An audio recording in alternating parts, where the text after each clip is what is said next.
semuanya kami bisa mendengarkan dengan baik ya Bapa. Hamba juga berdoa pagi pendeta yang membagikan kebenaran firman Tuhan pagi ini Tuhan. Engkau urapi hamba dengan kuasa-Mu supaya ketika hamba menyampaikan kebenaran firman Tuhan, biarlah hikmat-Mu ada dalam hati dan pikiran-Mu. Terima kasih banyak Tuhan Yesus. Kami akan mendengarkan kebenaran firman Tuhan, tapi iblis juga tidak tinggal diam untuk mengalihkan pikiran kami, hati kami ke arah yang lain. Karena itu Tuhan, Engkau mari tutup bungkus kami dengan kasih setia oleh Tuhan. Ampunilah segala dosa kami ya Tuhan, karena kami siap untuk mendengarkan kebenaran firman Tuhan. Terima kasih Tuhan Yesus. Haleluya. Amin.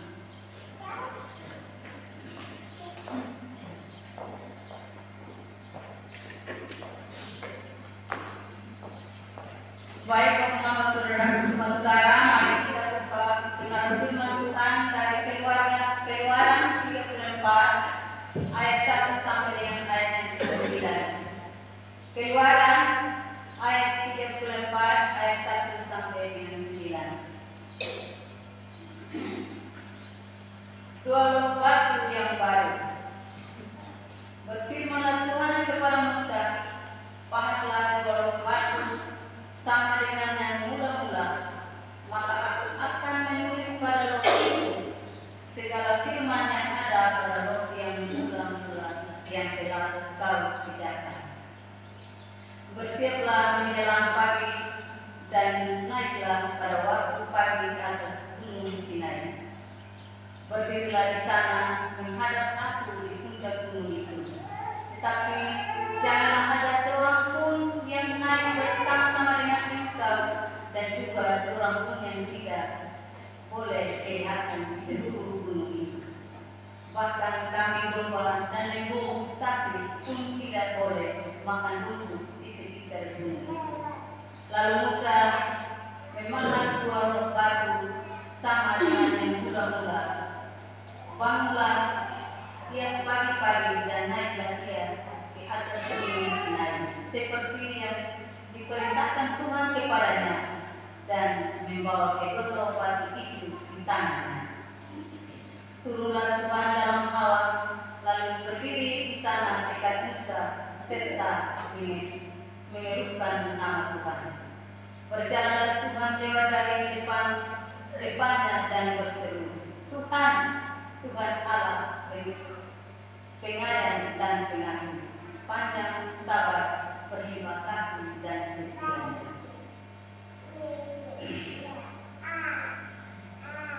Yang meneguhkan kasih setianya kepada beribu-ribu orang yang mengampuni kesalahan, pelanggaran dan dosa, tetapi tidaklah sekali-kali membebaskan orang yang bersalah dari hukuman yang kedua, yang membalaskan kesalahan bapa kepada anak-anaknya dan cucu kepada keturunan yang kedua dan keempat.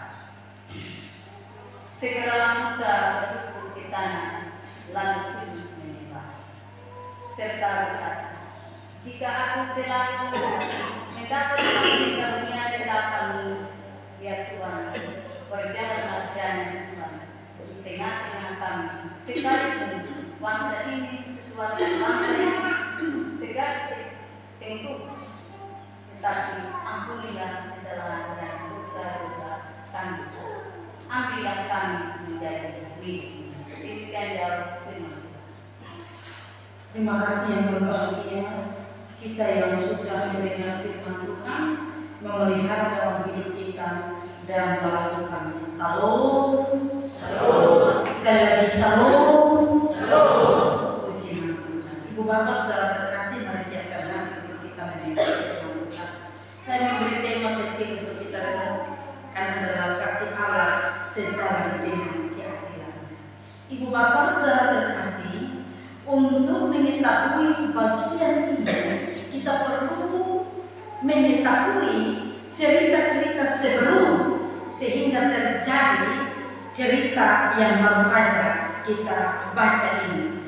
Nah, ini sangat menarik Ibu Bapak untuk kita belajar dari peristiwa ini, karena bangsa Israel melakukan suatu kesalahan yang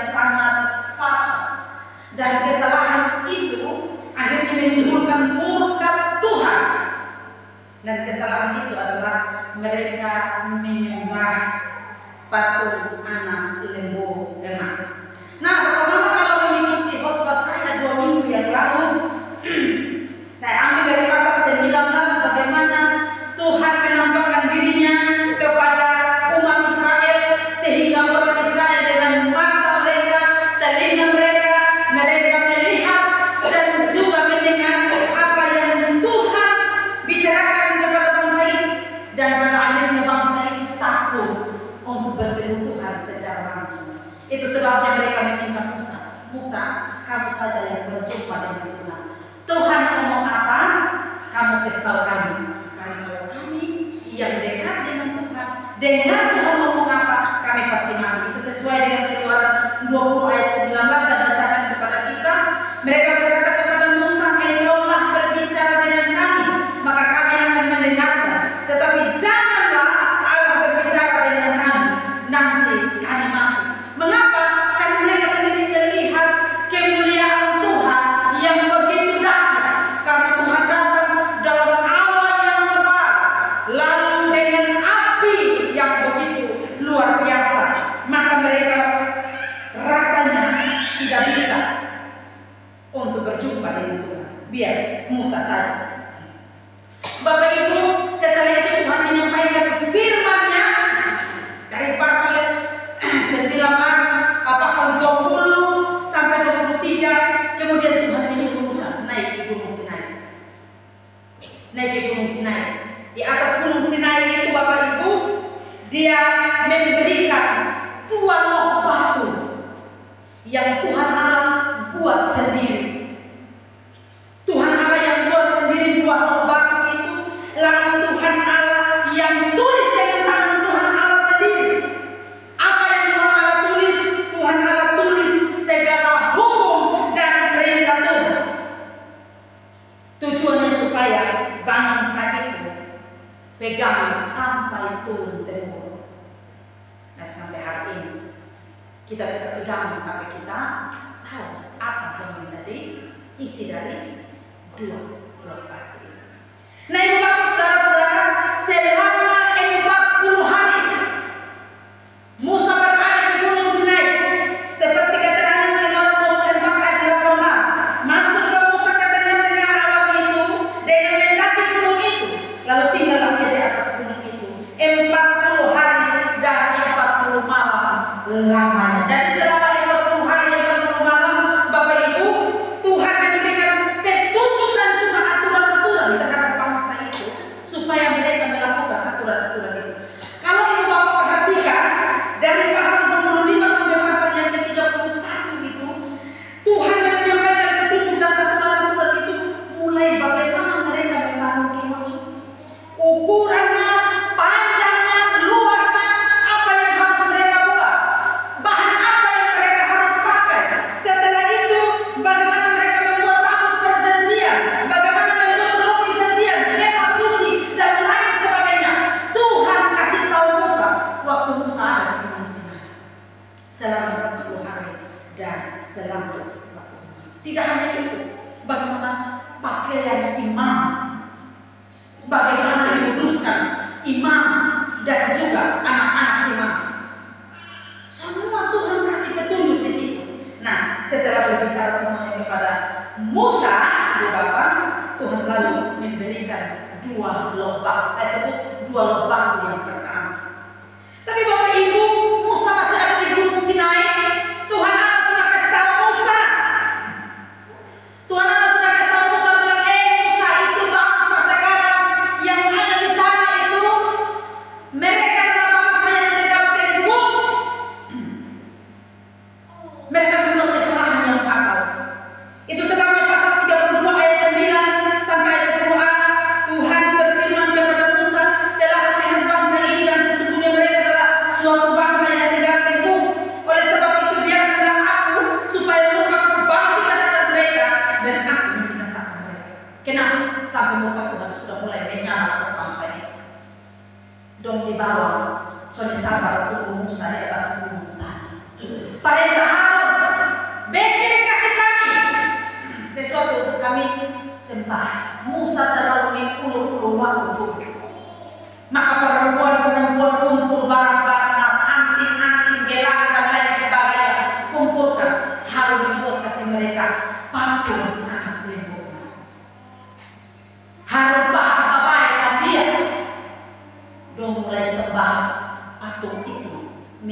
menyakiti Allah.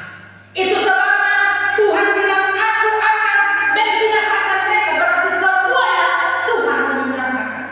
Kalau kita baca dalam pasal 32 ayat 11 sampai 14, kira-kira Musa melumi dengan Tuhan Allah supaya mendapat Tuhan Allah, hati Tuhan Allah lunak.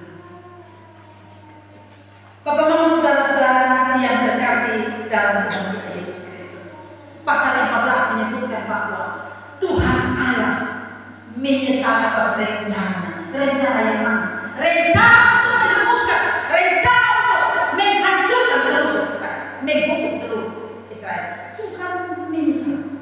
Tetapi sekalipun Tuhan menyesal, tetapi Bapak Ibu kita melihat ayat selanjutnya, 3.000 orang Israel mati dihukum mati. Tapi sisanya Tuhan untuk ke tanah perjanjian. Kita sudah belajar ya, berapa ribu yang dituntun mula-mula? Ada yang masih ingat? 600.000 jiwa, laki-laki tidak termasuk anak-anak dan perempuan. Dan Tuhan bunuh 3.000. Bapak Mama saudara-saudara, dengan ini Allah menunjukkan kepada bangsa Israel kekudusannya. Kekudusannya tidak bisa diremehkan atau dilakukan. Karena Allah pasti menghukum orang yang melanggar kekudusan. Ini menjadi catatan penting bagi kita. Bapak Mama saudara-saudara, waktu Musa turun, Musa lihat bangsa itu sedang menari-nari menyembah patung itu. 2 loh batu yang pertama yang Tuhan Allah tulis pakai tangannya sendiri, yang Tuhan Allah buat. Musa cuma manusia biasa, angka ame ini 2 loh batu. Musa lalu melemparkan kepada anak itu. Nah, karena itu Bapak Ibu, 2 loh batu yang pertama sudah hancur. Pasal 34 ini kita menyaksikan bagaimana Tuhan tidak kasih tanda bangsa ini berjalan tanpa aturan, berjalan tanpa hukum. Yang pertama 2 loh batu itu Tuhan Allah sendiri buat, Tuhan Allah sendiri tulis. Tapi sekarang Tuhan bilang, Musa, kau yang bikin 2 loh batu, nanti saya yang tulis. Sekarang untuk kedua kalinya Musa lalu menghadap Tuhan di atas gunung Sinai. Waktunya berapa lama? Waktunya masih sama, 40 hari, 40 malam. Musa tanpa makan, tanpa minum ada di sana untuk menerima 2 loh batu. Dan boleh kita katakan bahwa Tuhan kalau mau memberikan hukum yang kedua kalinya ini, boleh kita katakan ini sebuah anugerah, atau boleh kita katakan kalau ini kesempatan kedua yang bangsa Israel dapatkan dari Tuhan. Bapak Mama, saudara-saudara yang terkasih dalam Tuhan kita Yesus Kristus, dari cerita ini kita dapat melihat sifat maupun tindakan ilahi dari Tuhan. Karena kalau Tuhan dapat menampakkan diri kepada Musa, kita melihat ayat yang ke-9 tadi dikatakan, semata-mata Musa mendapatkan kasih karunia di muka Tuhan. Semata-mata Musa mendapatkan kasih karunia. Itu sebabnya Bapak Ibu, di dalam ayat yang ke-4, ayat yang ke-5, ke-6, dan ke-7, kita melihat bagaimana Tuhan menyatakan kasih-Nya kepada bangsa itu melalui seruan yang Tuhan ucapkan sendiri dan Bapak Ibu perhatikan ayat yang ke-5 dan ayat yang ke-6. Turunlah Tuhan dalam air. Lalu Tuhan berdiri di sana dekat Musa serta menyerukan nama Tuhan. Tuhan sendiri menyerukan namanya kepada bangsa itu. Ayat ke-6,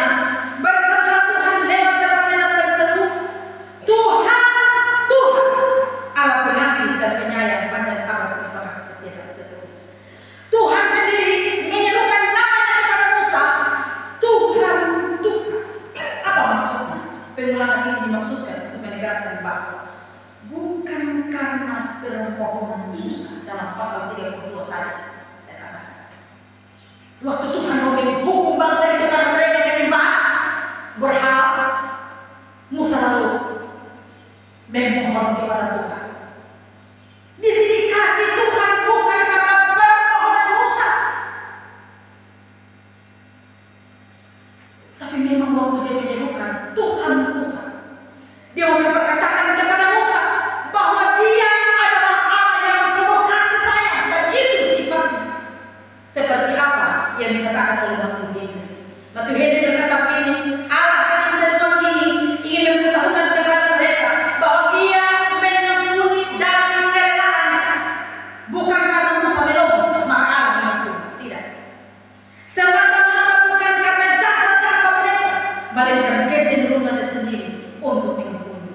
Diserukan nama-namanya menandakan kemurahan Allah yang mencakup luas semua tempat. Ia tidak hanya baik kepada Israel, tetapi juga baik kepada semua orang. Hendaklah semua orang memperhatikan. Betul sekali kata Matthew Henry ini, bahwa dia menunjukkan kasihnya kepada bangsa ini dengan tidak menghukum mereka. Itu menegaskan bahwa dari sananya dia memang Allah yang penuh kasih. Mengampuni mereka karena kerelaan haknya. Bapak Mama saudara-saudara, karena itu mari kita melihat Allah adalah kasih. Kasih seperti apa yang Allah tunjukkan kepada bangsa Israel? Kasih seperti apa yang Allah tunjukkan kepada bangsa Israel? Mari sekali lagi kita perhatikan ayat ini. Saya berharap ibu bapak perhatikan ini supaya kita melihat kasih seperti apa sih yang Allah tunjukkan kepada bangsa itu. Ayat 6 dan ayat 7. Perhatikan yang saya tulis bawah. Berjalan Tuhan dari dalam dan berseru, Tuhan, Tuhan, Allah penyayang dan pengasih, panjang sabar, berlimpah kasih setianya, yang meneguhkan kasih setianya kepada beribu-ribu orang, yang mengampuni kesalahan, pelanggaran, dan dosa. Kita baca di ayat 7. Apa yang dinyatakan di situ? Kasih Allah disebutkan bahwa Dia Allah yang penyayang. Dia Allah penyayang. Tidak hanya penyayang, disambung lagi Dia Allah yang pengasih. Selanjutnya itu disambung lagi dengan kata panjang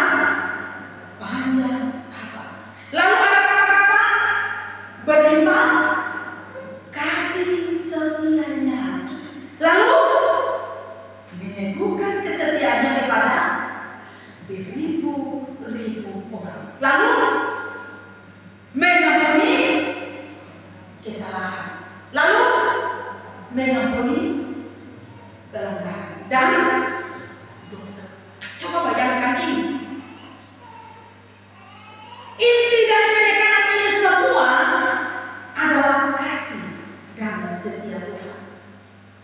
Dan Bapak Ibu, bahasa Ibrani yang dipakai tentang kasih dan setia Tuhan adalah hesed. Hesed itu dikaitkan dengan pengertian tentang ikatan cinta, perjanjian cinta, ya. Covenant love, ikatan cinta, perjanjian cinta. Jadi Bapak Ibu, orang kalau yang ada bersemi mengungkapkan perjanjian cinta ini bukan cinta dengan kata-kata. Jadi kalau ada seorang anak muda yang mengungkapkan cintanya, itu bisa jadi cinta hanya karena visi, bisa jadi. Tapi kalau ada orang yang betul-betul mencintai perjanjian cintanya itu sungguh-sungguh, dia mencintai tanpa melihat apapun. Dia tidak melihat kaya atau miskin, ganteng atau cantik, tapi betul-betul dia mencintai dari hati. Itu sama dengan Tuhan. Tuhan mengikat perjanjian dirinya dengan bangsa itu dengan perjanjian cinta kepada bangsa itu, bahwa dia mengasihi bangsa itu, mengasihi umat, bahwa kasih dan perjanjian inilah yang menyebabkan Tuhan berbelas kasihan. Perjanjian Tuhan dengan umat inilah yang menyebabkan Dia mengampuni kesalahan bangsa. Bapak Mama, kasih Tuhan lalu dipertegas dengan kata-kata ini. Kalau kita melihat dalam ayat yang ke-6 tadi, ada kata-kata berlimpah kasihnya. Jadi yang pertama, penegasan kata-kata kasih di sini dengan kata berlimpah. Apa artinya?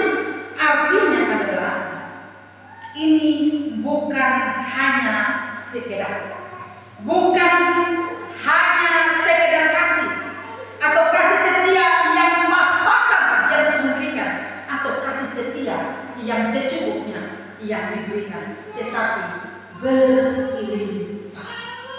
Yang kedua, kasih Tuhan yang besar ini dipertegas dengan kata-kata kasih setianya kepada beribu-ribu orang.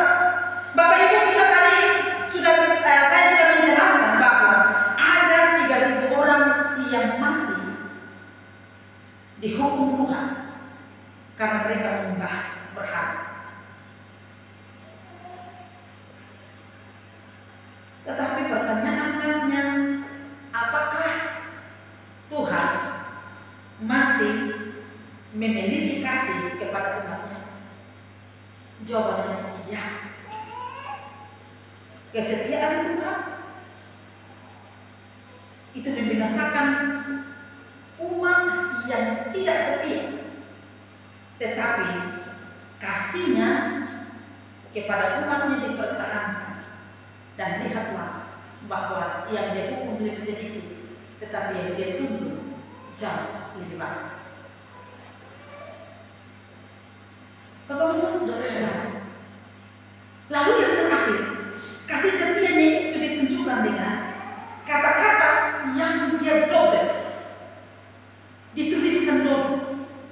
Dia mengampuni kesalahan. Seharusnya kita sudah tahu bahwa kesalahan itu yaitu dosa kita.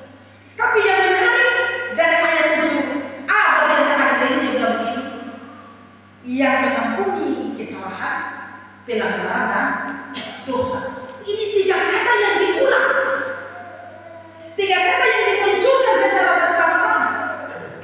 Seolah-olah Tuhan tidak mau melewatkan satu kata pun yang berkaitan dengan ketidaktaatan, bahwa kasihnya begitu besar sehingga segala ketidaktaatan itu tetap diampuninya.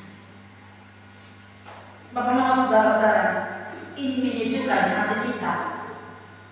Betul kosong. Kalau kita mendengar ini menyejukkan kotor hati kosong. Wah, senang sekali Tuhan menjadi luar biasa. Sebab apa? Apapun dosa kita, selalu ada pengampunan dari Tuhan. Amin. Apapun dosa kita, selalu ada pengampunan dari Tuhan. Dosa kita memang besar, tetapi yang lebih besar lagi adalah kasihnya kepada kita. Bapak, mama, saudara-saudara yang terkasih, itulah kasih. Dosa kita yang besar ini bukan berarti Allah tidak sanggup, tidak mampu, tidak mau mengampuni kita. Kita harus ingat satu hal, bahwa kasih Allah lebih besar dari dosa-dosa kita. Yang kedua, Bapak, kita belajar tentang Tuhan yang adil. Bapak, saudara-saudara, adalah satu kenyataan yang sangat indah dan sempurna apabila kata-kata Tuhan ini stop pada ayat yang ke-7a. Coba, saya ajak untuk kita kembali membaca dari ayat 6 sampai ayat yang ke-7a. Saya minta kita membaca bagian ini sekali lagi. Ayat yang ke-6 dan ayat yang ke-7a, dari ayat yang ke-6a. A dan B. Allah adalah penyayang dan pengasih, terus panjang sabar, berlimpah kasih dan setianya, yang meneguhkan kasih setianya kepada beribu-ribu orang, yang mengampuni kesalahan, pelanggaran dan dosa. Stop di sini. Satu kenyataan yang paling enak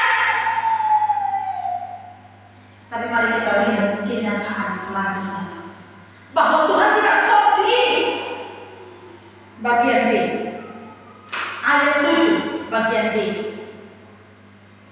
2, 3. Tetapi tidaklah sekali-kali membebaskan orang yang bersalah dari hukuman, yang membebaskan kesalahan bapa kepada anak-anaknya dan cucunya kepada keturunan yang ketiga dan ketiga. Wow.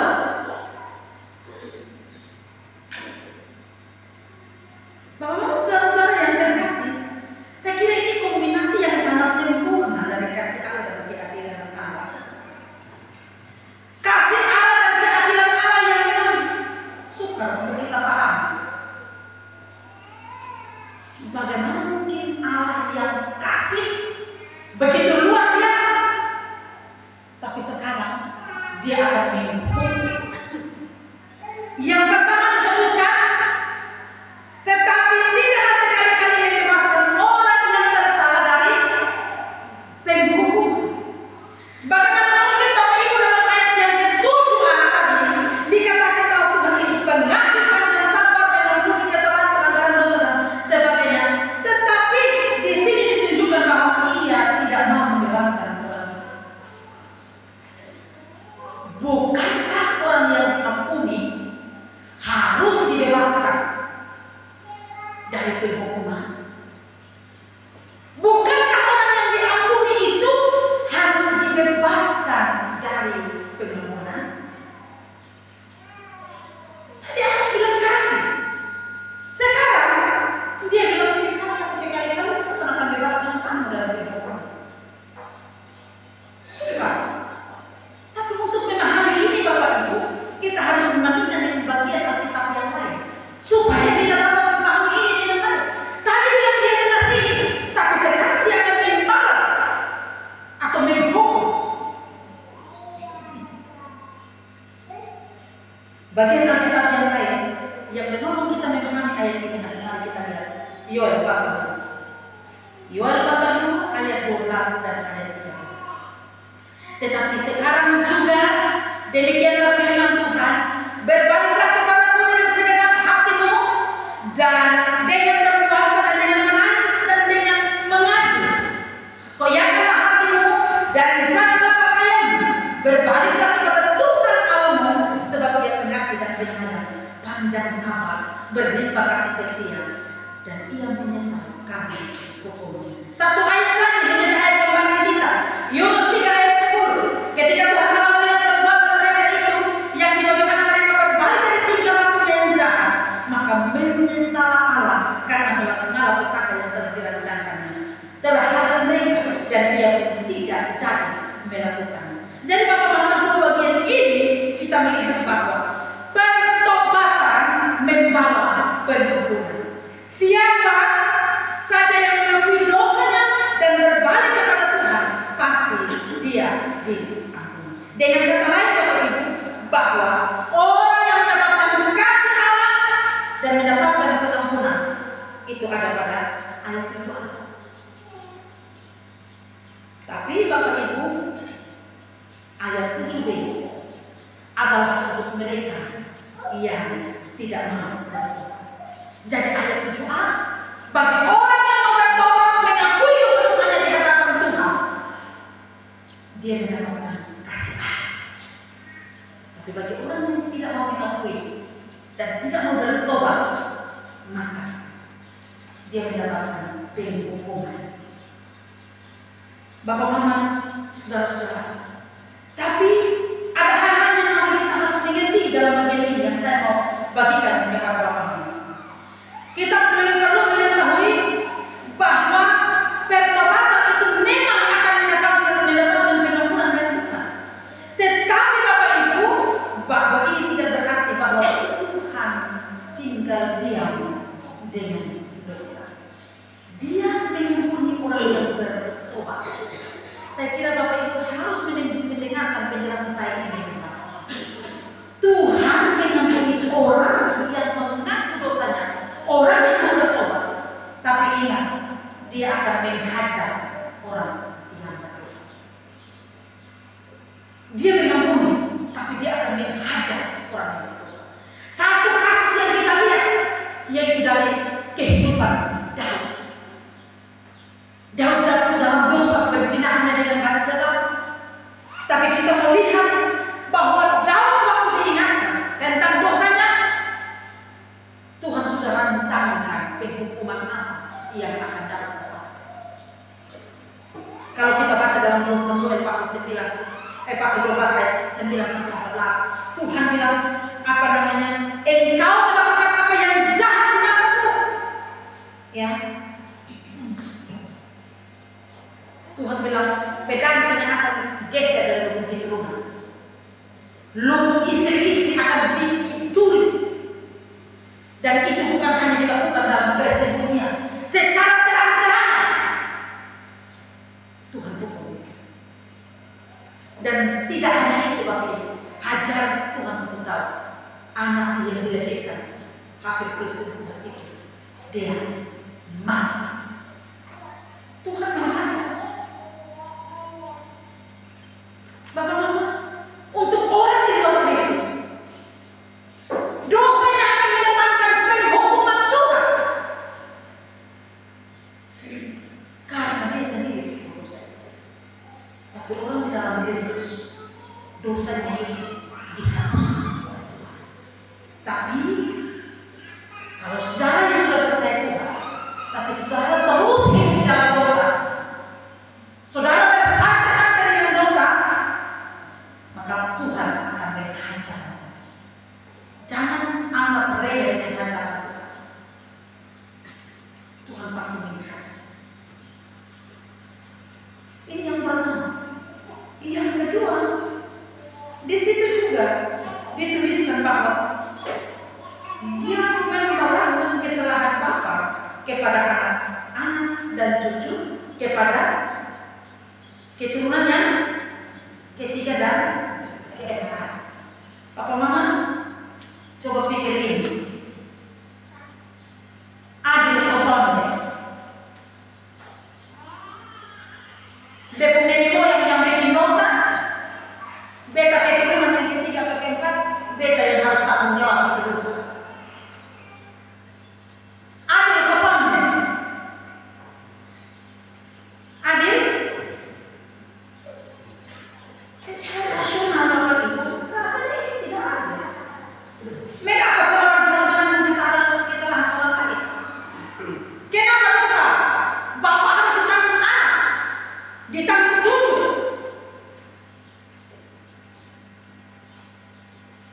Firman Tuhan yang lain juga mengatakan bahwa ayah tidak bisa tanggung dosa anak, atau anak juga tidak bisa tanggung dosa ayah.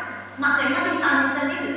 Keterangan dari Yehezkiel 18 ayat 20, orang yang berbuat dosa, yaitu yang harus mati, anak tidak akan turut menanggung kesalahan ayahnya, dan ayah tidak akan turut menanggung kesalahan anaknya. Kita dapat keterangan di sini. Mengapa bagian ini dijelaskan bahwa akan membalaskan kesalahan bapak kepada anak-anaknya dan kepada cucu, kepada keturunan ketiga dan keempat. Coba kita undur sebelum ayat 20, Yeskel 18 ayat 19 katakan. Tetapi kamu berkata, mengapa anak tidak turut menanggung kesalahan ayahnya? Karena anak itu, mari sama-sama melakukan keadilan dan kebenaran, melakukan semua ketetapan dengan setia, maka ia pasti hidup. Dengan kata lain, Bapak Ibu, semua keturunan yang menyerahkan dirinya kepada Tuhan dan di dalam kebenaran tidak akan menanggung dosa-dosa keturunan. Dengan Bapak Ibu.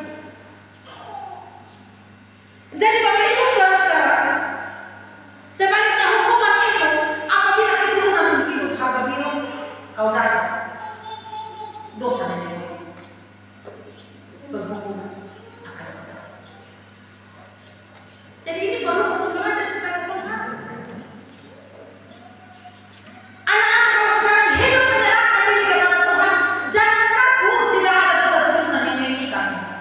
Engkau tidak menanggung itu kalau kau hidup di dalam Tuhan.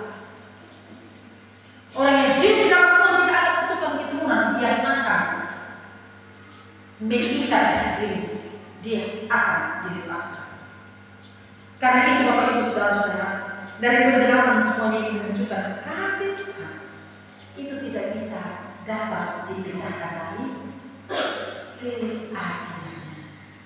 kasihnya selalu jalan sama-sama dengan keadilannya.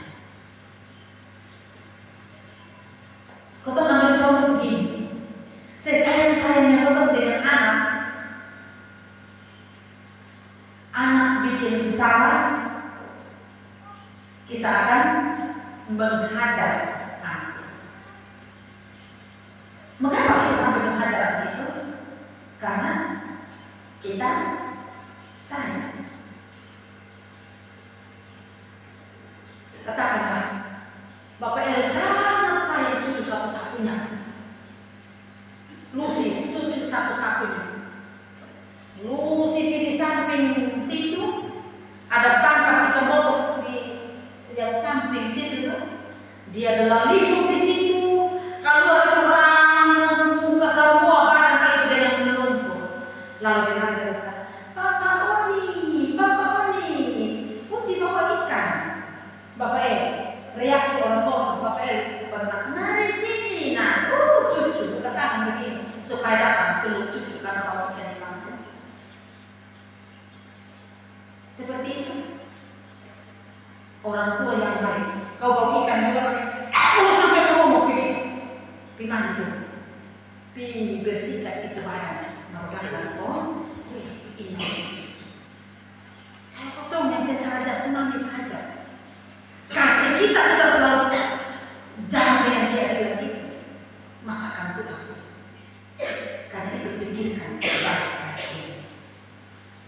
Bapak Mama saudara-saudara, ingat kasih Tuhan selalu dibungkus dengan kebenarannya. Tidak ada anugerah murahan yang diberikan kepada kita. Sekali lagi tidak ada anugerah murahan. Kita selamat hanya karena anugerah Tuhan, tapi bukan anugerah murahan. Yang orang lebih kosong selamat hanya karena iman. Kalau begitu enak membuat dosa. Dengar baik-baik, bukan anugerah murahan yang Tuhan kasih untuk kita, yang Dia berikan kepada kita, anugerah yang sangat luar biasa.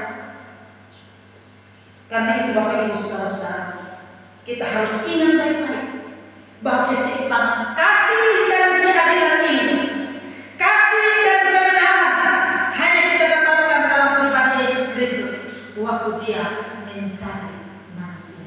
Itu secara dengan Yohanes 1 ayat 14, firman Tuhan berkata, firman itu telah menjadi manusia dan Dia di antara kita, dan Dia telah melihat kemuliaannya, yaitu kemuliaan yang diberikannya sebagai anak tunggal Bapa, penuh kasih karunia dan kebenaran. Dia tidak hanya penuh kasih, tapi kasih karunia dan kebenaran.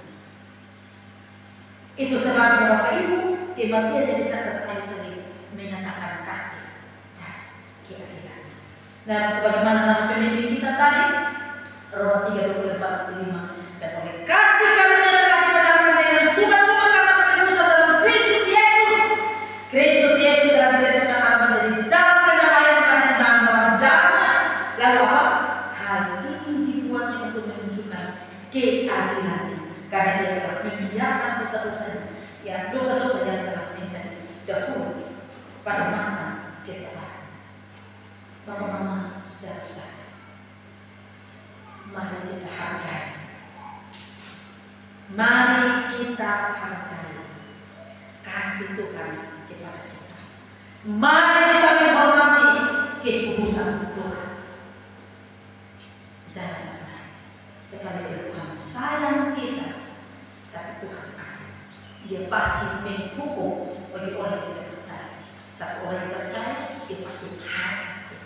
Karena itu, ingat Tuhan itu kudus. Hargai keputusan Tuhan berkata. Mari kita berdoa. Kami bersyukur kepada Tuhan untuk anugerah Tuhan yang luar biasa bagi kami. Dan kami belajar firman-Mu dan kiranya ini menuntun kami. Memang hanya tujuan Tuhan. Terima kasih untuk Allah yang penuh kasih. Terima kasih untuk karena Tuhan mau mengasihi kami. Dan juga Tuhan, biar dalam keadilan